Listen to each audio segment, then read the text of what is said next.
wiped the grease from his hands with an old cloth. He stood in the engine room of the drifter, listening to the soft hum of the machines around him. 15 years he had spent on this ship. 15 years of fixing, building, and caring for her like she was a living thing. He knew every wire, every pipe, every strange noise she made. When other mechanics gave up on old ships, made them sing again. The drifter was not a pretty ship. She was a mid-class cargo vessel, scratched and dented from years of hard work. But under her rough skin she was special, had rebuilt her piece by piece. He had created custom systems that no manual could explain. He had solved problems that should have sent her to the scrap yard. To everyone else she was just an old ship. She was home. His communicator buzzed. A message from the bridge ordered all crew to the main meeting room, put down his tools and made his way through the narrow corridors. He passed the sleeping quarters, the small kitchen, the storage rooms he had organized himself. Every corner held a memory. When he entered the meeting room, the rest of the crew was already there. Captain stood at the front, her uniform perfectly clean, her face serious. She was young, maybe 30 years old, promoted by the company just 2 months ago. She had never flown a cargo route before this assignment. She saw the drifter as a temporary job, a step toward bigger and better commands. Next to her stood First Officer Park. He was tall and thin, with cold eyes that always looked down on others. He had come with the new captain, her loyal supporter. He treated the lower crew like dirt under his boots. Navigator Sora sat quietly in the corner. She was skilled at her job, one of the best pilots in the sector. She had worked with for 3 years and respected him deeply, but she was also careful. She never spoke against the captain. Young technician Han stood nervously by the wall. He had joined the crew only 6 weeks ago, fresh from training school. He was supposed to learn from, to understand the ship's secrets, but he spent more time looking at his tablet than learning. Captain cleared her throat. "I have important news. We have been chosen for a special mission. We will transport ambassadors to their home system for a peace conference. This is a great honor for our ship and our company." The crew murmured with surprise. They were a powerful alien race, tall, insect-like beings who valued respect above all else. A diplomatic mission meant good money and attention from headquarters. "However," continued, "new company rules limit how many crew we can have on board. The ambassadors need private quarters and space. We must reduce our number by 1 person." Felt something cold in his stomach. He looked around the room. There were only 5 of them. Who could they lose? Stepped forward with a thin smile. "After careful review, we have decided that our mechanic will remain at the station for this mission." The room went silent. Sora's eyes went wide, looked at the floor. Spoke for the first time. "May I ask why?" Laughed softly. "Come now, old man. Anyone can turn a wrench. Young here has been trained in modern systems. He can handle basic repairs. We don't need 2 mechanics for a simple transport run." "The route to space passes through unstable territory," said calmly. "The ship has special needs, systems I built myself. There are things that only I know how to fix." Captain raised her hand. "Your concerns are noted, but this decision comes from above. The ambassadors need your quarters. We'll manage. This is final." Added with a smirk, "Besides, this is a diplomatic mission. We need professional crew members, not grease-covered workers who talk to engines." Some might have shouted, some might have fought, but had learned long ago that anger solved nothing. He looked at the captain, then at the faces of his. Sora looked away, guilt in her eyes, still stared at the floor. Nodded slowly. "I understand." He turned and walked out of the room. His footsteps echoed in the empty corridor. He went to his small quarters, the tiny room he had called home for 15 years. He packed his few belongings into an old bag. His clothes, his personal tools, a photograph of his late mother. Then he walked through the ship one last time. He touched the walls of the engine room. He checked the power systems, the life support, the navigation controls. He left small notes near the important systems, warnings and instructions for whoever came after him. Near the main engine, he paused. This was where he had spent countless nights, fixing problems that should have killed them all.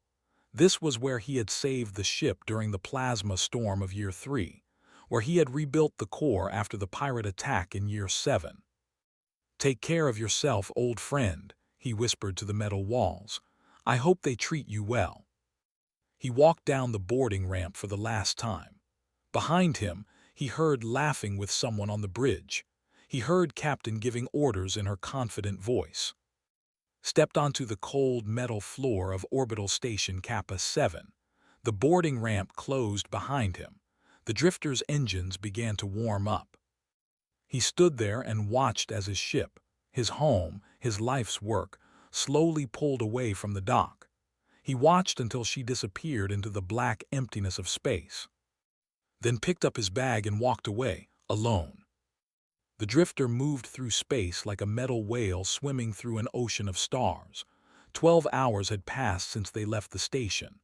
Captain sat in her command chair, a satisfied smile on her face. Everything was going according to plan. The ship was quiet, the crew was working, and the important ambassadors were comfortable in their new quarters. The ambassadors were strange beings to look at. They stood over 2 meters tall with hard shells covering their bodies like armor. Their eyes were large and dark, seeing everything but showing nothing. They moved slowly, carefully, as if every step was a decision. Their leader was called Ambassador. He spoke little but watched everything. First Officer Park walked onto the bridge with 2 cups of hot tea. He gave one to the captain and kept one for himself. "Smooth sailing, Captain. I told you we didn't need that old mechanic. The ship practically runs itself." Nodded. "The company will be pleased. This mission could open many doors for us." In the corner of the bridge, Navigator Sora sat at her station. She did not share their confidence. Something felt wrong to her, though she could not explain it. The ship sounded different. The engines had a small shake that was not there before. The lights flickered for just a moment every few minutes. She decided to check the maintenance records. Had always kept careful notes about the ship's health. She found his files in the computer, thousands of pages written over 15 years. As she read, her worry grew deeper. The drifter was not a normal ship, had changed almost everything. The power system used a special design he had created himself. The life support had been rebuilt 3 times after different accidents. The engine cooling system needed manual checks that no automatic program could do. One note caught her eye. It was marked in red letters. "Important coupling valve B7 needs manual reset every 72 hours. Automated systems do not detect the drift. If ignored, will cause feedback loop in power grid. Very dangerous." Sora checked the timer. The last reset was 74 hours ago, done by himself before he left. She called the engine room. Young technician Han answered. He sounded busy and annoyed. "What is it? I'm in the middle of something." "Have you reset coupling valve B7? There was silence. "What? Which valve? I don't know what you're talking about." Checks notes. He left instructions about a manual reset. "It's very important." "I don't have time to read some old man's diary. The systems show everything is normal. Stop worrying." Sora wanted to argue, but's voice came over the speaker. "Navigator, stop bothering our technician with nonsense. Focus on your own job." She closed her mouth and turned back to her station. But she saved files to her personal tablet. Something told her she would need them. Deep in the ship's belly, the coupling valve B7 continued to drift. It was a small part, no bigger than a human fist, but it controlled the flow of power between the main engine and the backup systems. Every hour, it moved a little more out of position. The ship's computer did not notice because had programmed it himself, and only he knew how to read its warnings. The ambassadors requested a meeting with the captain that evening. Ambassador spoke in his deep, clicking voice. "Captain, we have concerns. Your ship makes strange sounds, Our quarters shake sometimes. Is this normal? Forced to smile. Perfectly normal, Ambassador. All ships have small vibrations, nothing to worry about. His dark eyes studied her for a long moment. On our world we believe that ships have spirits. A healthy ship sings. A sick ship cries. Your ship, Captain, is not singing. Stepped forward. With respect, Ambassador, humans do not believe in ship spirits. This vessel has passed all safety checks. Your journey will be comfortable and safe. The ambassador said nothing more, but his eyes moved around the room, seeing things that humans could not see, hearing things that humans could not hear. That night Sara could not sleep. She walked through the ship's corridors listening to every sound. The engines were louder than usual. The walls felt warm in places they should be cool. In the engine room, she found sleeping at his station, his tablet showing a video game. She wanted to wake him to make him check the systems, but she was afraid of the captain, afraid of losing her job. So she walked back to her quarters and tried to close her eyes. At 3 in the morning, the first alarm sounded. It was small at first, just a yellow warning light on the engineering console. Woke up confused, not understanding what it meant. He pressed buttons randomly, trying to make it stop. The yellow light turned orange, then red. Coupling valve B7 had finally failed. The feedback loop had begun. Power surged through systems that were not designed to handle it. Lights exploded in the corridors. Computer screens went dark. The main engine made a terrible screaming sound that echoed through the entire ship. Captain ran onto the bridge in her sleeping clothes. "What's happening? Report." Sara looked at her screens, which were flickering on and off. Power failure spreading through all systems. Life support at 60% and falling. Engine cooling system offline. Shouted into the communicator, "Fix it, that's an order." From the engine room's frightened voice came back. "I don't know how, the systems are all wrong. Nothing works like it should. I don't understand any of this." The drifter groaned like a wounded animal. In his quarters, Ambassador stood perfectly still, listening to the ship's cry. He had been right, this ship was not singing, it was dying. The drifter was falling apart from the inside. Red emergency lights painted everything in the color of blood. Alarms screamed from every speaker.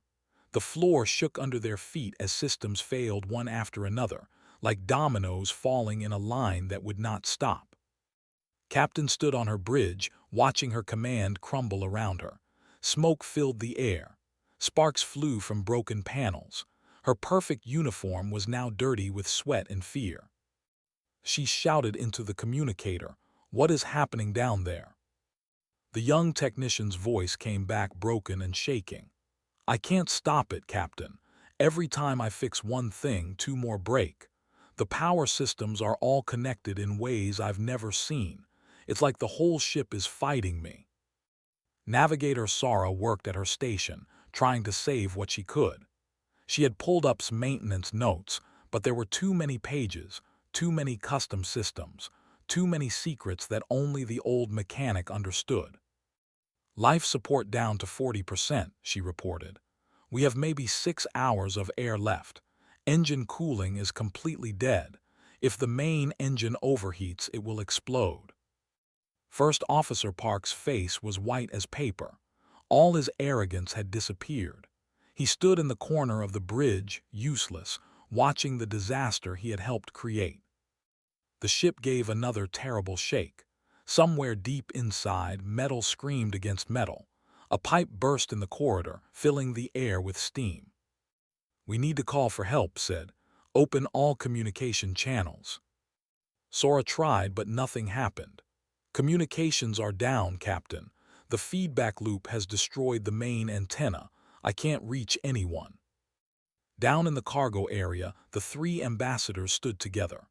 Their insect-like bodies were calm, but their large dark eyes showed that they understood the danger. Ambassador turned to his 2 companions and spoke in their clicking language. Then he walked toward the bridge. When he arrived, he did not ask for permission to enter. He simply stood in the doorway, his tall figure casting a long shadow across the floor. "Captain," he said in his deep voice, "your ship is dying. What is your plan?" Could not meet his eyes. "We are working on it, Ambassador. Our technician is doing everything he can." Your technician is a child playing with a puzzle he does not understand. Stepped closer.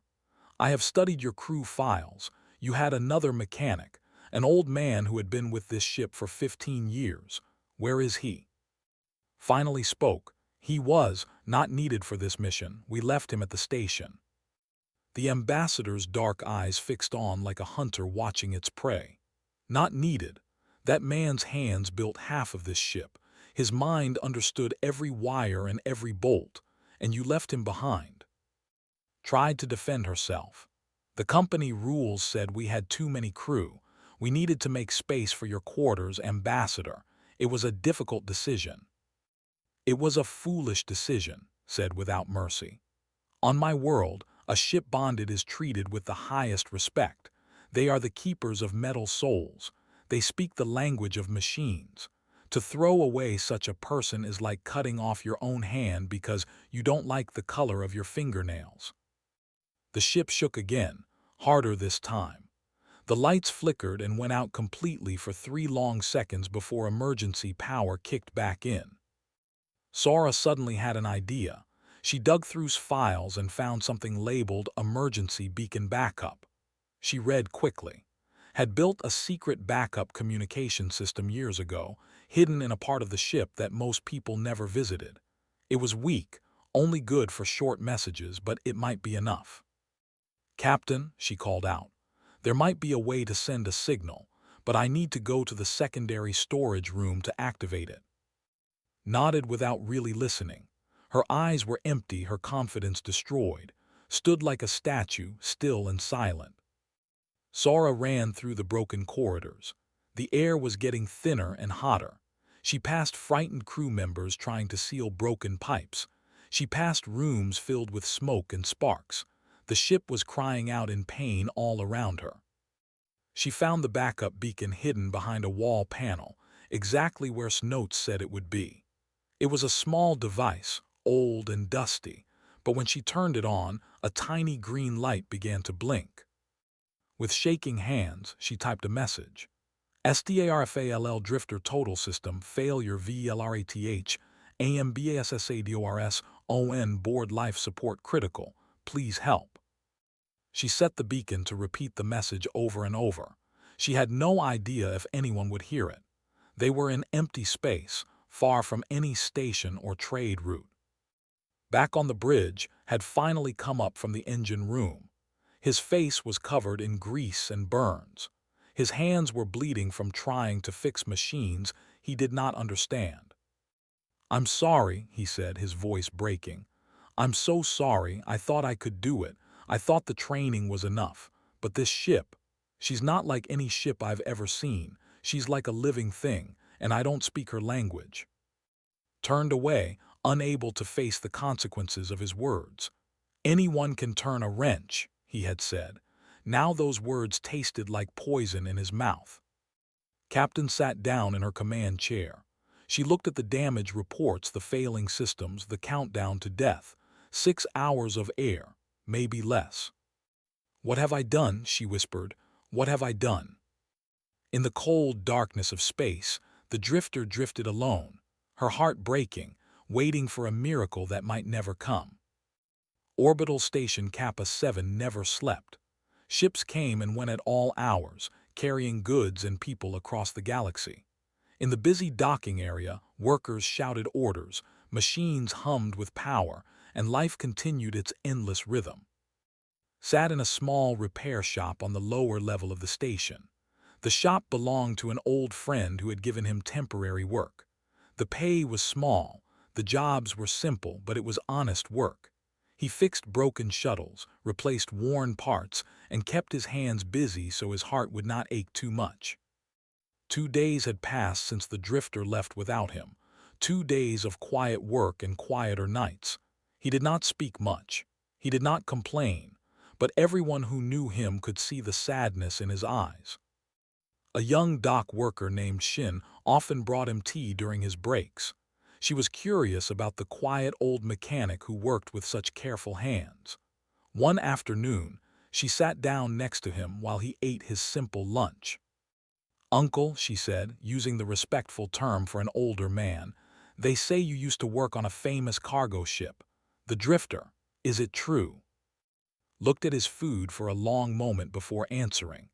"I worked on her for 15 years, built half her systems myself." "Then why are you here? What happened?" "The new captain needed my room for important guests. They decided one mechanic was enough." He smiled, but there was no happiness in it. "They said anyone can turn a wrench." Frowned. "That's terrible. After 15 years they just threw you away."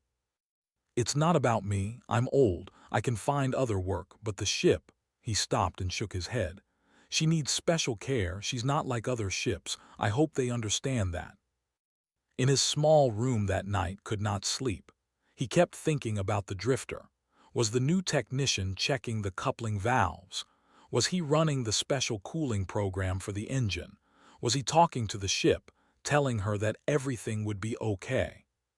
Probably not, thought, probably not. He got up and went to his work table. Among his personal tools, there was an old scanner that he had kept for many years.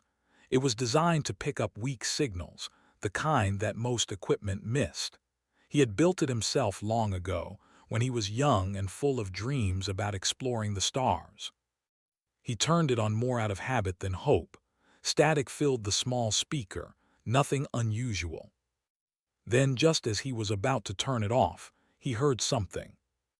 A voice, broken and faint, coming through the static like a ghost. "Drifter, total system failure. Ambassadors on board. Life support critical. Please help."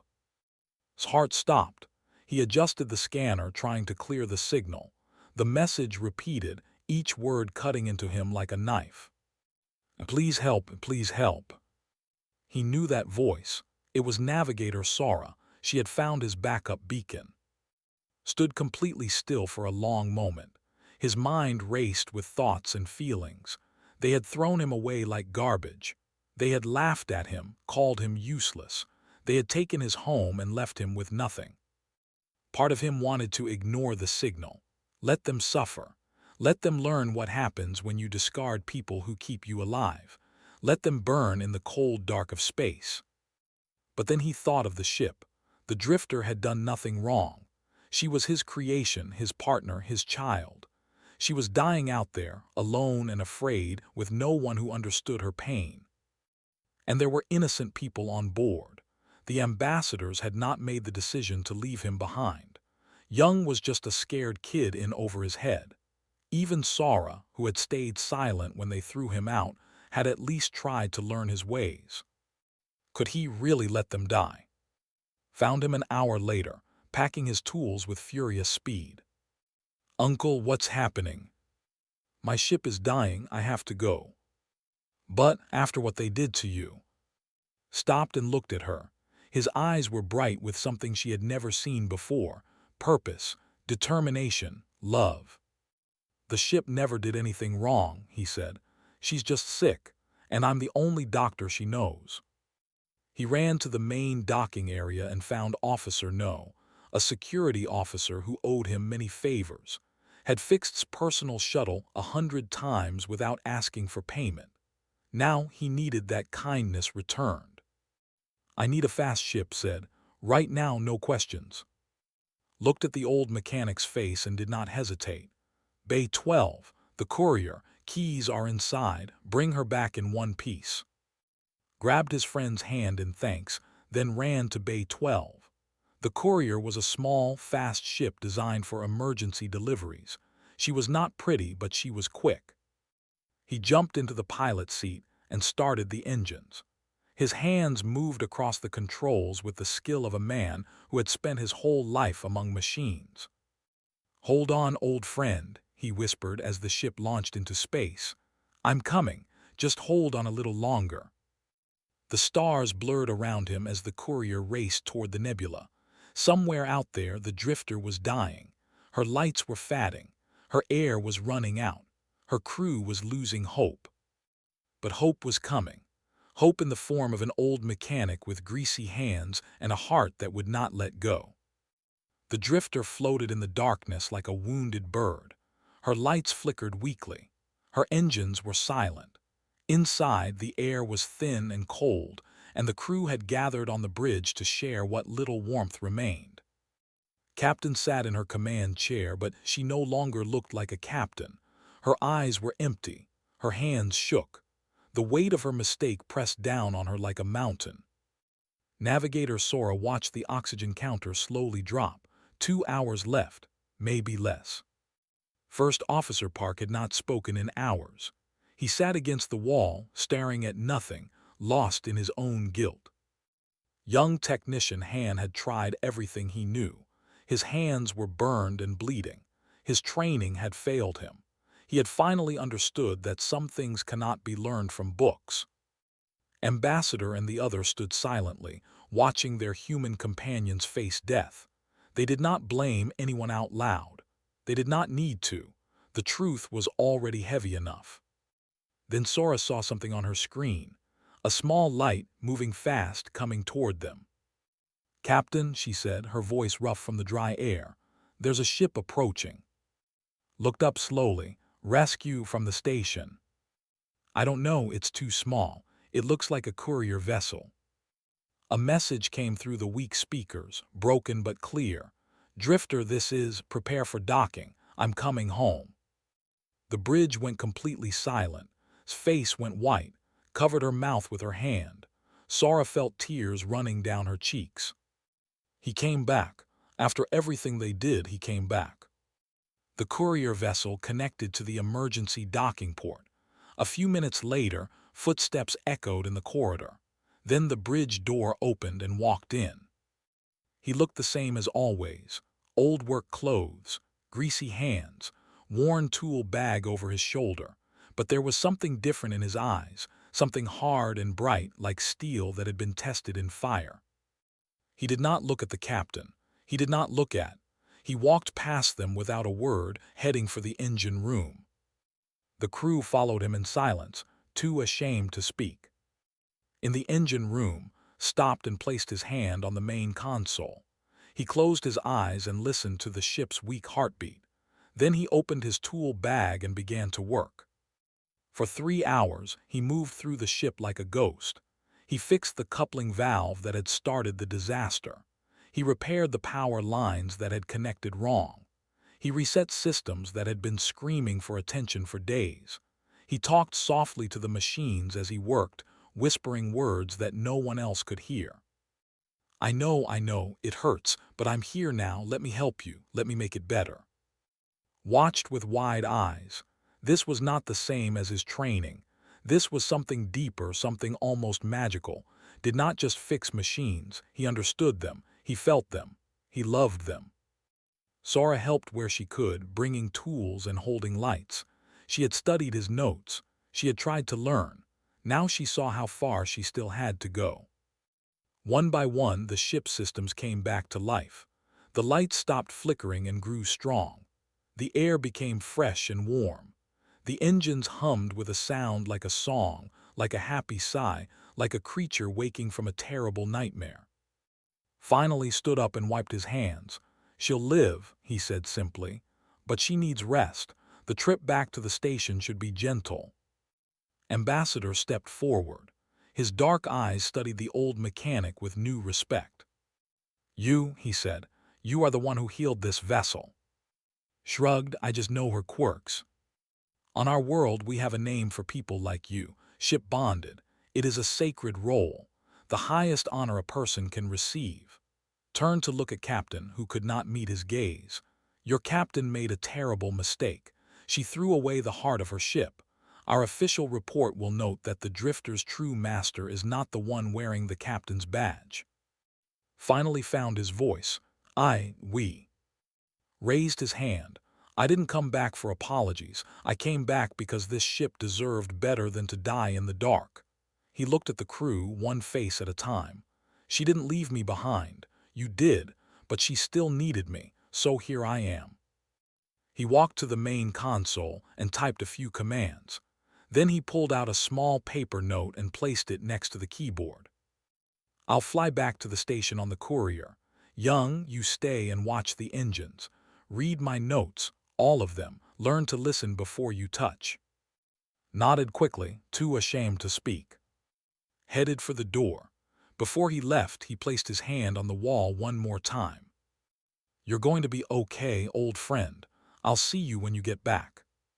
3 weeks later, the drifter returned to Orbital Station Kappa 7. The diplomatic mission was officially successful. The ambassadors arrived safely, the peace conference went forward, and the company celebrated. But the report had reached headquarters. It spoke of poor leadership, terrible decisions, and one old mechanic who had crossed the stars to save a ship that others had abandoned. Captain was quietly moved to a desk job. She would never command a ship again, was demoted and transferred far away. The company offered the drifter too, not just as mechanic, but as captain engineer, a new position created just for him. He accepted on one condition: Navigator Sara would be his first officer. "She was the only one who read my notes," he explained. "She tried to learn, that matters." On the day he took command, walked through the ship alone. He touched every wall, checked every system, listened to every sound. The drifter hummed with joy, like a child welcoming a parent home. In the engine room, he found the note he had left behind weeks ago. Below it, someone had written a reply. The handwriting was shaky, probably. Note had read, "Every ship has a soul. Your job isn't to command it, it's to understand it." The reply said, "I'm trying to learn, thank you for coming back." Smiled and put the note in his pocket. Then he walked to the bridge, sat in the captain's chair and spoke to his crew. "Let's take her out, gentle and slow. She's been through a lot." The drifter rose from the station and sailed into the stars, her lights burning bright, her engines singing, her heart finally at peace. And in the captain's chair sat a mechanic who had never wanted power or glory. He had only wanted one thing: to take care of the ship he loved. Now at last he was home,